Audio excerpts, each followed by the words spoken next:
Манай дөрөв Roblox-ийн ертөнцөд иржээ.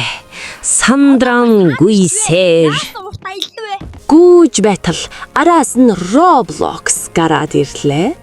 Roblox-тай танилцаад тэднийд очоод андууд болж хамтдаа тоглож эхлэлээ.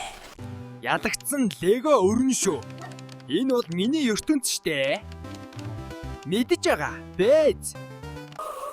Ялагдах нь ялагдэж, уурлах нь уурлаж, уйлах нь уйсаар шийтгүүлжээ. Тоглоомын ертөнц шүү дээ. Гинэт хаанаас ч юм дайснууд гарч ирж буудаж эхлэлээ. Тэр дөрвийг хамгаалж Roblox бамбайгаараа хамгааллаа. Аюулгүй тэндээс мултран гараад зайзын мурой дээр гарч тусламжгүйгээд байгаа мó стрессээ зайлаад байгаа мó мэдэхгүй. Тэгээд доош уруудаж байдал дайснууд араас нь бууцсаар үлгэр төгсөв. Үлгэрээ үргэлжлүүлээрэн